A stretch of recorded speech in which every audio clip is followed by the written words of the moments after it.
There have been a number of turning points in the history of mankind. We are now going through one of them. Some people call it globalization or the information age. Although such analyses are correct, there is another development far more important than these. Although some people may still be unaware of it, there has been a huge change in the field of science and philosophy in the last 20 to 25 years.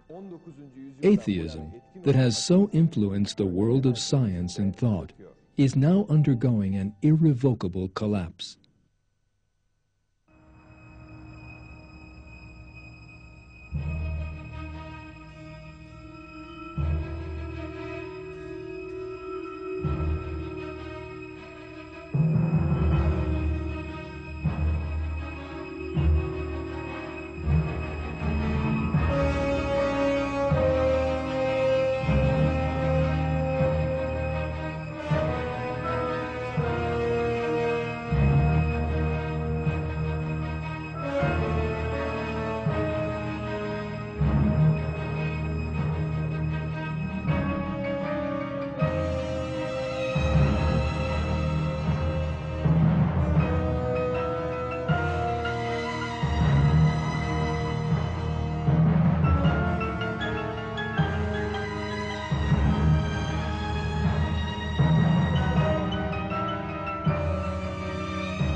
Atheism, in other words, the denial of God, has existed since the very earliest times.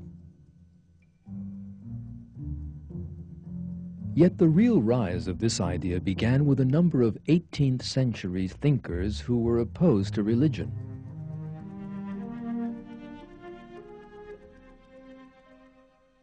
Materialists such as Denis Diderot, Baron de Holbach, and David Hume claimed that there was no world of existence outside that of matter. Atheism spread still further in the 19th century. Thinkers such as Feuerbach, Marx, Engels, Nietzsche, Durkheim, and Freud applied atheistic ideas to a number of different scientific and philosophical fields. The greatest support for atheism came from Charles Darwin, who denied creation and replaced it with the theory of evolution.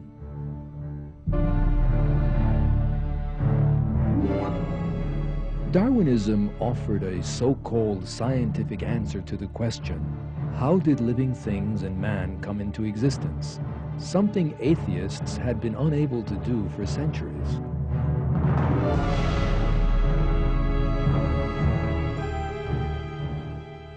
He claimed that there was a mechanism in nature that gave life to inanimate matter and then produced all the millions of different living species.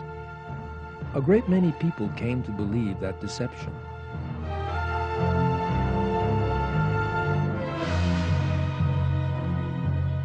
By the end of the 19th century, atheists had established a worldview that they believed accounted for everything.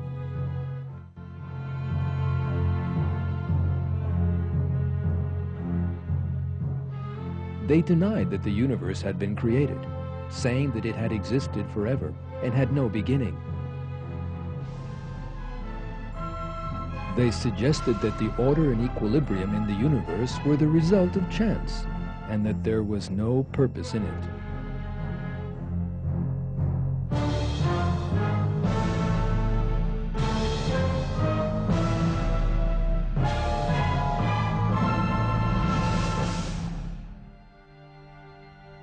They imagined that Darwinism accounted for the emergence of man and all living things.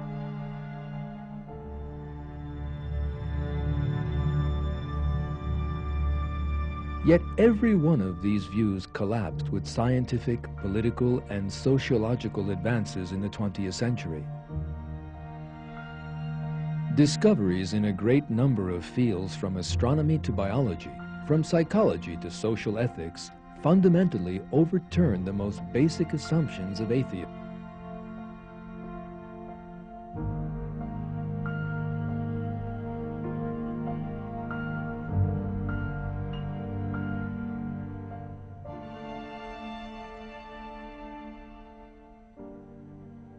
In his book, God, the Evidence, The Reconciliation of Faith and Reason in a Post-Secular World, published in 1997, the well-known American writer Patrick Glynn offered the following analysis. The past 2 decades of research have overturned nearly all the important assumptions and predictions of an earlier generation of modern secular and atheist thinkers relating to the issue of God. Over the course of a century in the great debate between science and faith, the tables have completely turned. Today, the concrete data points strongly in the direction of the God hypothesis.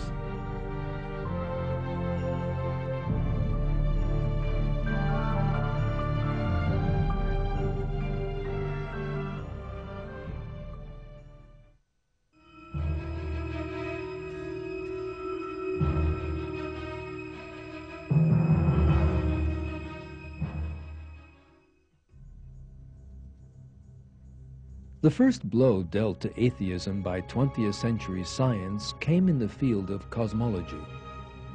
Belief in a universe that had existed forever collapsed, and evidence emerged that the universe did indeed have a beginning. In other words, that it had been created.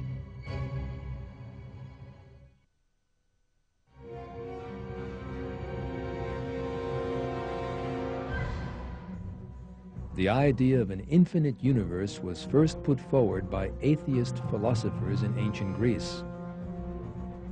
The first person to support the idea in the New Age was the famous 18th century philosopher Immanuel Kant.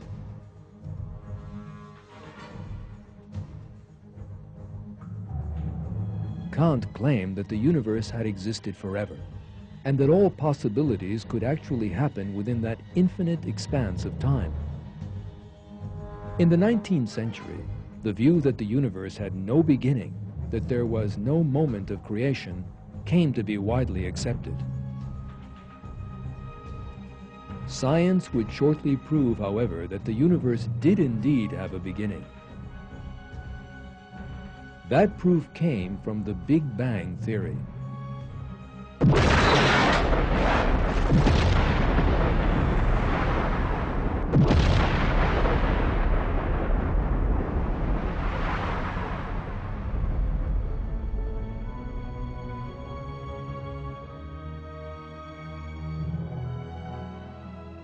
The theory of the Big Bang was the result of a string of discoveries.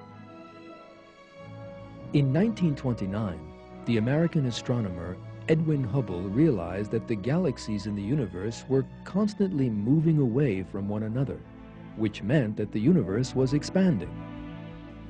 If the flow of time in an expanding universe were reversed, then it emerged that the whole universe must have come from a single point. Astronomers found themselves facing a metaphysical situation in which this single point possessed infinite gravity, yet zero volume. Matter and time emerged with the explosion of that infinitely small point. To put it another way, the universe was created from nothing.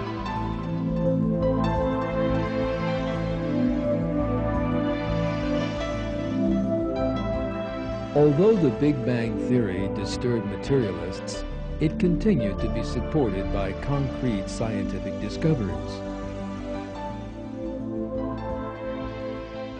During their observations in the 1960s, the two scientists, Arno Penzias and Robert Wilson, identified the radioactive traces left behind by that explosion. The same thing was confirmed in the 1990s with the levels of radiation captured by the satellite Cosmic Background Explorer, COBE.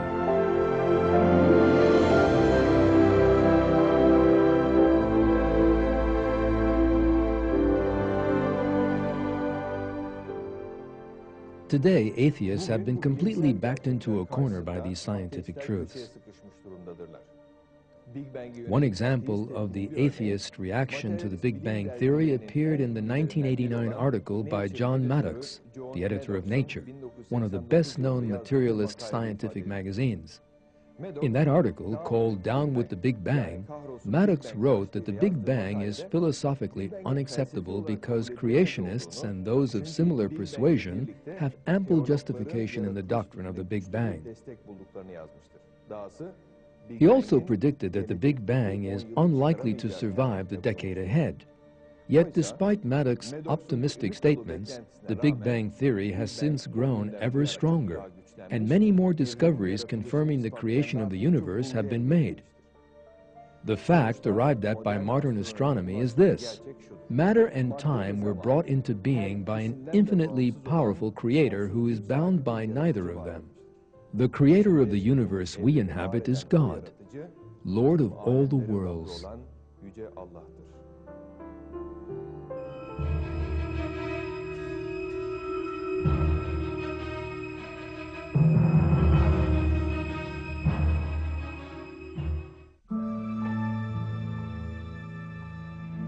Another atheist dogma demolished by astronomical discoveries in the 20th century is the idea of the accidental universe. The claim that the matter in the universe, the heavenly bodies, and the laws that regulate them emerged by chance with no purpose behind them has collapsed in a most striking manner.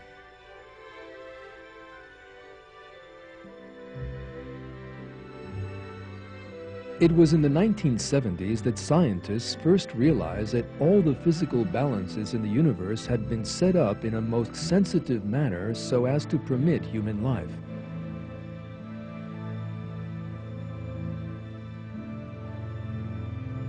As research deepened, it was found that the physical, chemical, and biological laws in the universe, fundamental forces such as gravity and electromagnetism, and the structure of the elements had all been set up in the most ideal form for human life.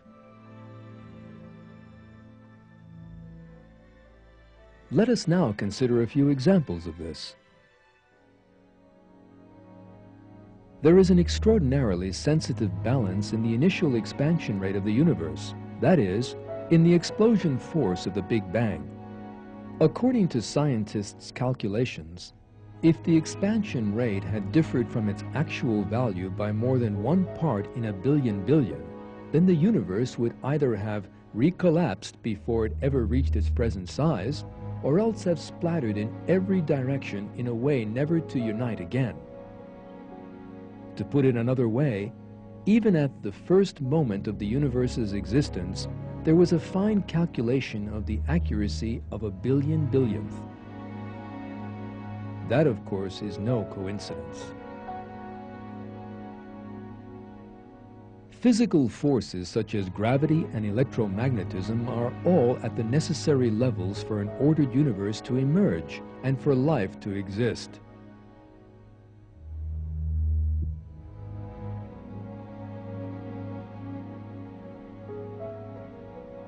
Even the tiniest variations in these forces, for instance, differences of just 1 part in a billion billion billion, would have meant that the universe would be nothing more than a cloud of radiation or hydrogen. In that event, our solar system, the planets, and our Earth would not have come into being. As with every detail in the universe, our own solar system has been created within a most delicate balance.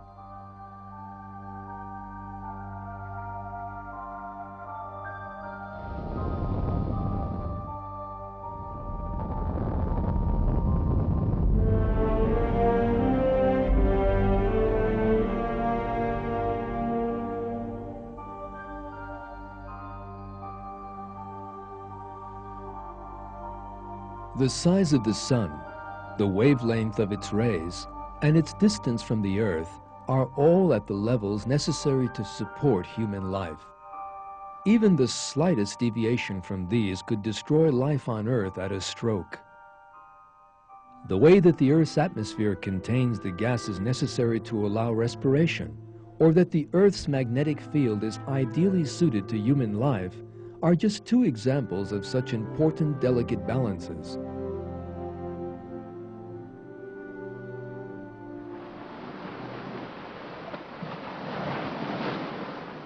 The water that covers 3/4 of our planet also contains features designed to support human life. Unlike other liquids, water freezes from the top down. That prevents the seas from turning into blocks of ice and allows life to continue.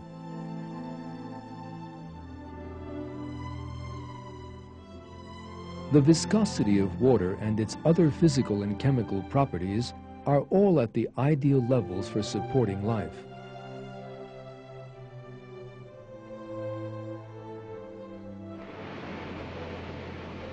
These delicate balances, of which we have seen a few examples, have led scientists to one important conclusion. There is an anthropic principle in the universe, as they describe it. In other words, every detail in the universe has been designed to make human life possible.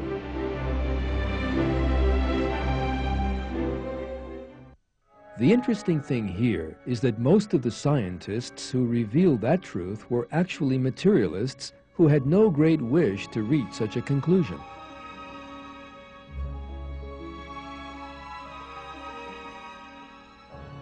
In his book, The Symbiotic Universe, the American astronomer George Greenstein admits the fact in these words: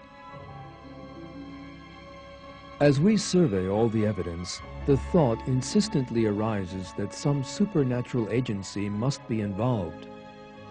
Is it possible that suddenly, without intending to, we have stumbled upon scientific proof of the existence of a supreme being?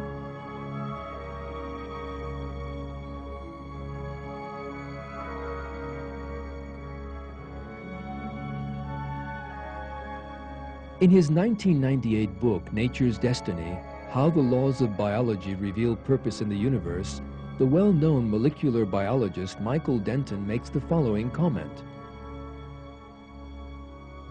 "The new picture that has emerged in 20th century astronomy presents a dramatic challenge to the presumption which has been prevalent within scientific circles during most of the past 4 centuries. That life is a peripheral and purely contingent phenomenon in the cosmic scheme.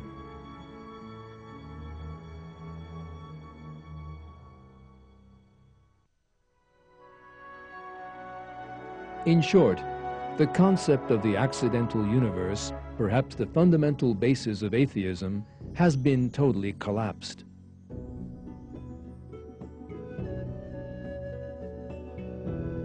The deceptive nature of the concept was revealed in the Quran some 1,400 years ago.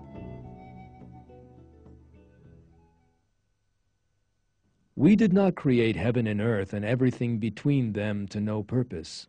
That is the opinion of those who disbelieve.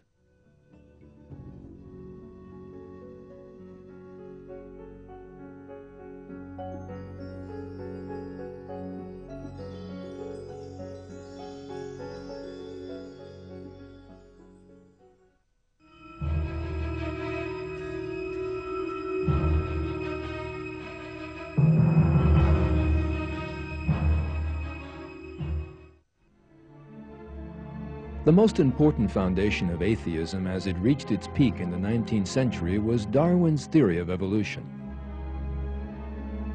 Darwin proposed that the origin of man and all other living things could be explained by unconscious natural mechanisms. In that way, he offered a false explanation for the origins of life for which atheists had been unable to account for hundreds of years. In fact, the atheists of the time rushed to embrace Darwin's theory. Beginning with Marx and Engels, 19th century atheist thinkers described the theory as lying at the heart of their philosophies. However, the major support of atheism itself collapsed with the scientific discoveries of the 20th century.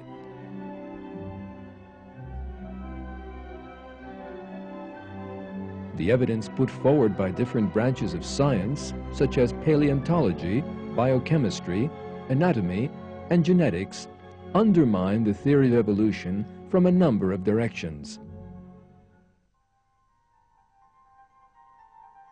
Darwin had maintained that all living species were descended from a common ancestor and had grown apart from one another in a series of small, progressive changes.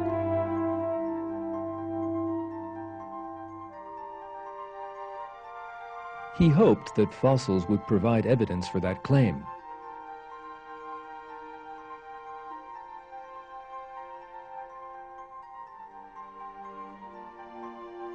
Yet all the fossil research throughout the 20th century presented a totally different picture. Not one transitional species that might prove Darwin's theory was found.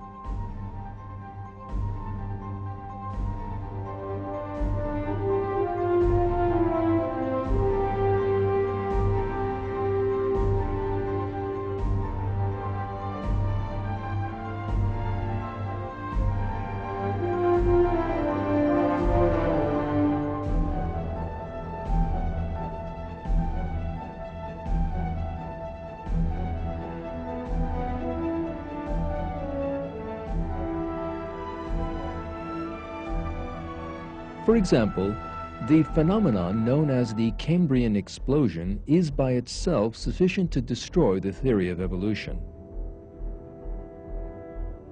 Almost all the basic categories in the animal world emerged all of a sudden in that early geological period.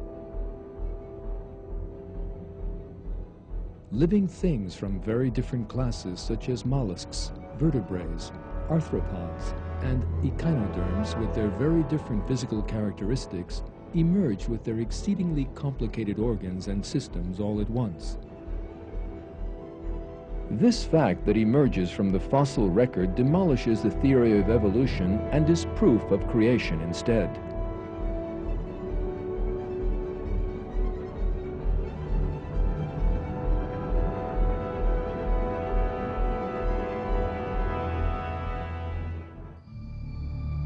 In putting his theory forward, Darwin based it on the idea that animal breeders produce different species of dog or horse.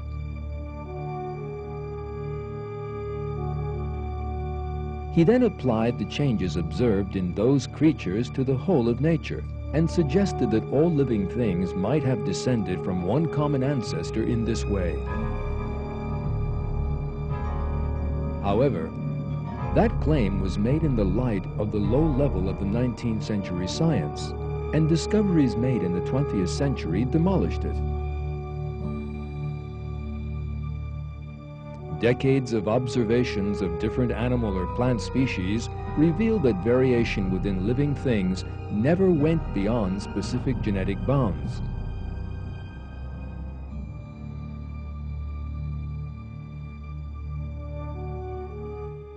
Genetic experiments, on the other hand, showed that the mutations that Darwinists regarded as an evolutionary mechanism could never add new genetic information to living things, but that, on the contrary, they always had harmful effects.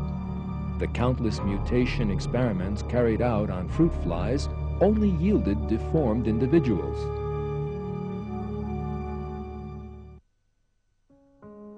According to Darwin's theory, life on Earth must have begun from inanimate matter. So how did the first living thing come about?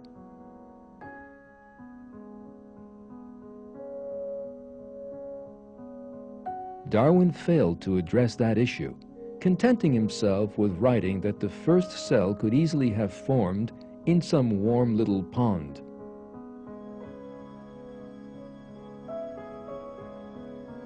Those evolutionist biologists who attempted to make good this deficiency in Darwinism ended up disappointed.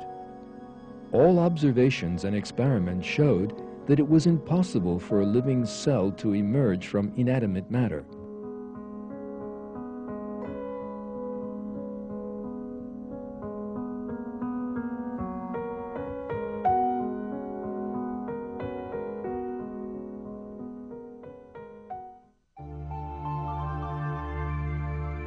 Scientists then discovered something else in the second half of the 20th century.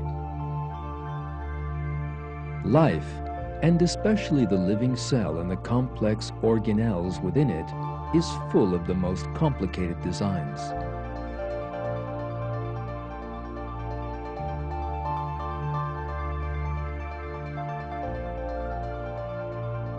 Our eyes, with which no camera can possibly compare. Bird wings that inspired aeronautical technology. The complex and interdependent systems within the living cell.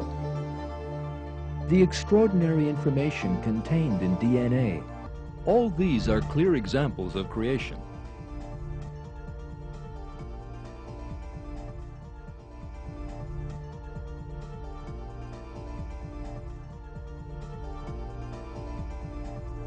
These scientific facts left Darwinism backed into a corner by the end of the 20th century. Scientists in many Western countries, particularly the United States, today reject Darwinism in favor of the fact of creation. The reason for that is that the scientific facts show that life did not emerge by chance. In short, science once again confirms the fact that God created all living things.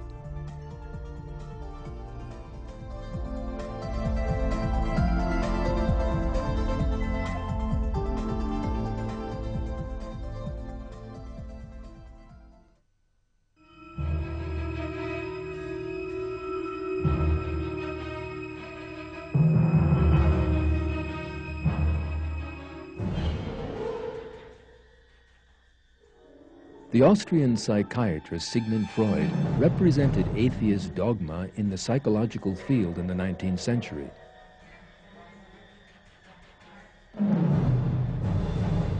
Freud put forward a theory of psychology that denied the existence of the soul and attempted to explain man's internal world in terms of sexual impulses.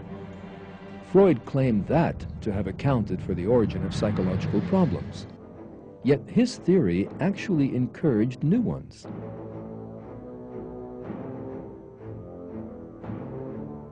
This teaching, which describes man as a species of animal that lives only to satisfy its selfish desires, actually increased loneliness, fear, and depression in people by debasing spiritual values. Pictures by artists influenced by Freud depicted the dark world of that teaching.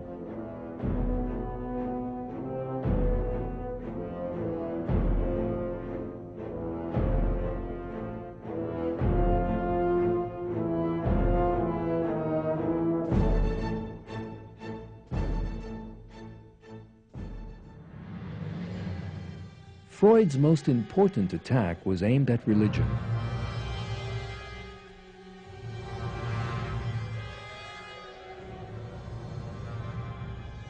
In his book, The Future of an Illusion, published in 1927, he alleged that religious belief was a kind of mental sickness and maintained that religious beliefs would disappear as man progressed.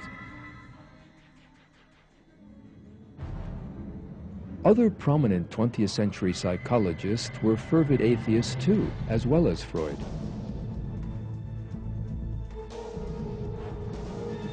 Boris Skinner and Albert Ellis, the founders of the behaviorist school and rational emotive therapy respectively, were the best known of these atheists. As a result, psychology came to be a breeding ground for atheism. A 1972 poll among the members of the American Psychology Association revealed that only 1.1% of psychologists in the country had any religious beliefs.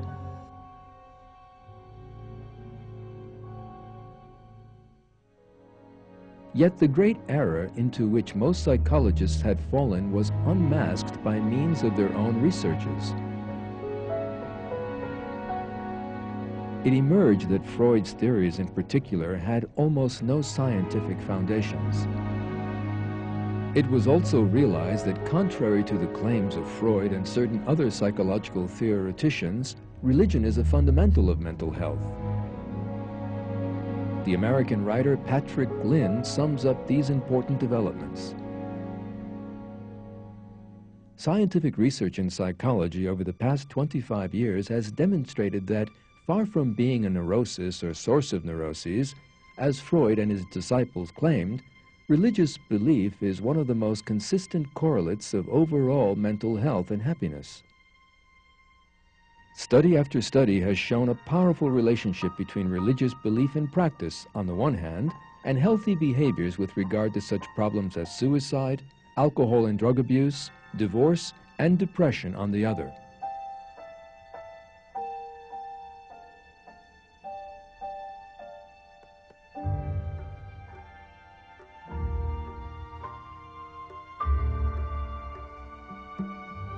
In other words, atheism suffered a terrible defeat in the realm of psychology.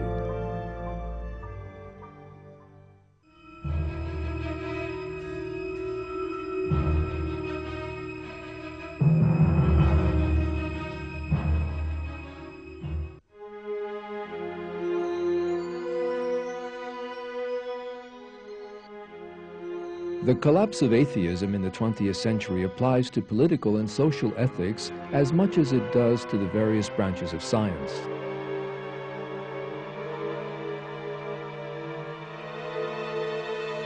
The overthrow of communism is one of the most important examples of this.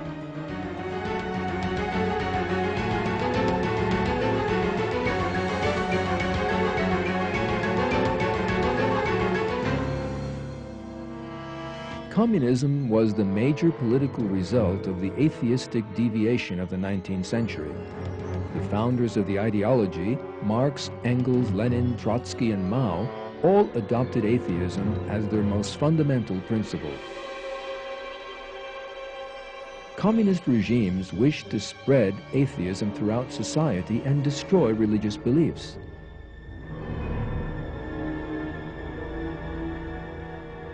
Terrible oppression was aimed at religious communities, particularly Muslims in Stalin's Russia, Red China, Cambodia, Albania, and certain Eastern Bloc countries. This even turned into genocide.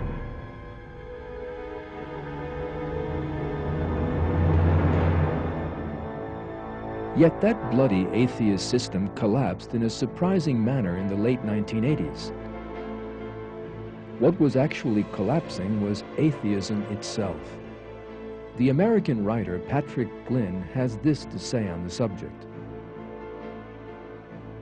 As historians penetrate the circumstances of the communist collapse, it is becoming clear that the Soviet elite was itself in the throes of an atheistic crisis of faith, having lived under an atheistic ideology.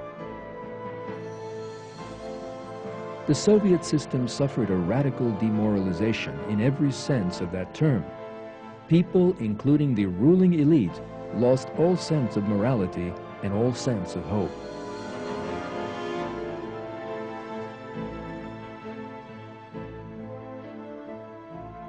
One interesting sign of this atheistic crisis of faith in the Soviet system was the reforms President Mikhail Gorbachev tried to implement. From the day Gorbachev came to power, he took an interest in moral issues as well as economic reforms. He began by initiating a campaign against alcoholism, for example. He employed the old Marxist-Leninist concepts for a while in order to raise the morale of society.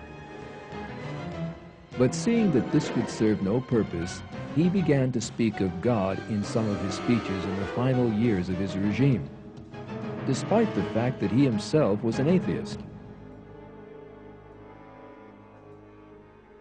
Yet these insincere words of faith were also no use, and the crisis of faith in Soviet society continued to grow. The result was the sudden collapse of the giant Soviet empire.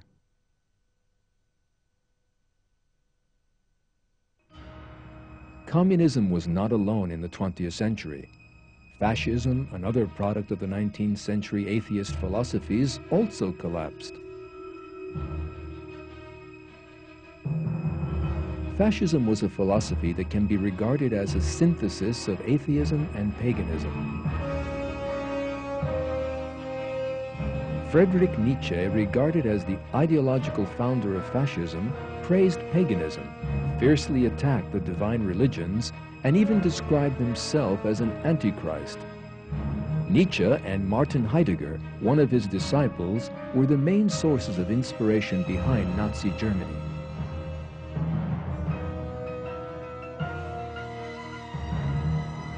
These two thinkers' atheist philosophy, that was so full of praise for violence, gave birth to the terrible savagery of Nazi Germany. Once Hitler and his closest followers, who were all atheists, had turned Germany into a state of fear, they embarked on the bloodiest war in history. That slaughter, known as World War II, cost the lives of 55 million people. Members of different ethnic groups such as Jews, Gypsies, and Slavs, and people who fell foul of Nazi ideology, particularly religious figures, were exterminated in the concentration camps the Nazis set up during the war years.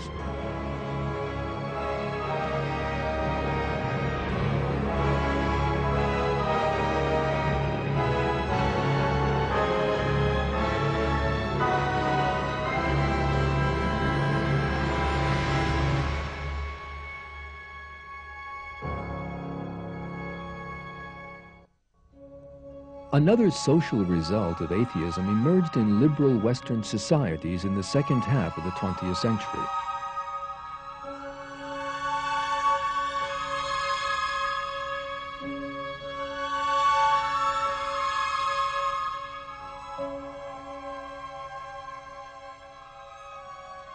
Young Westerners raised in Christian families developed an angry anti-religious movement under the influence of atheist ideologues such as Darwin, Marx, and Freud.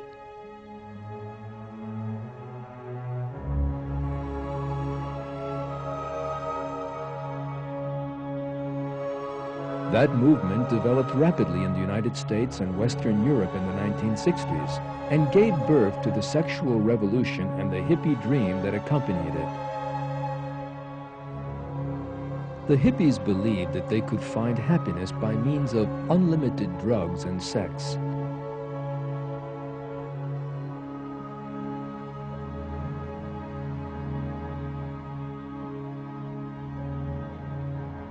These young people who poured onto the streets to the words of John Lennon's song, Imagine, in which he spoke of a world with no countries and no religion too, were actually undergoing a mass deception. In fact, a world without religion actually brought them to an unhappy end. The hippie leaders of the 1960s either killed themselves or died from drug-induced comas in the early 1970s. Most of the young people who found themselves on the missing list on police station walls were the victims of drugs.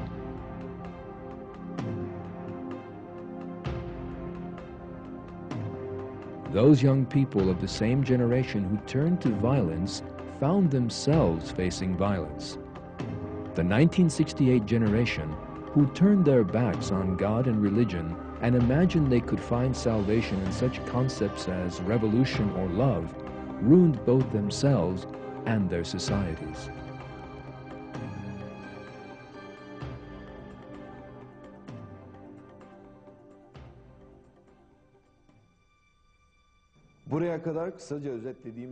The information we have so far briefly summarized clearly shows that atheism is undergoing an inevitable collapse. In other words, mankind is turning to God. This truth is not restricted to the political and scientific fields we have discussed here.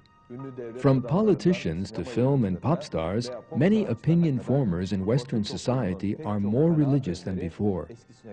There are now many people who have seen the truth and believe in God after living for years as atheists. That is what makes our age such an important one. Atheism, which people have tried for hundreds of years to portray as the way of reason and science, is proving to be mere irrationality and ignorance. Materialist philosophy attempts to use science for its own ends, and yet it is science that is actually destroying it. It is inevitable that that should happen. Atheism is the greatest irrationality possible. The Quran stresses the error of those who deny the existence of God.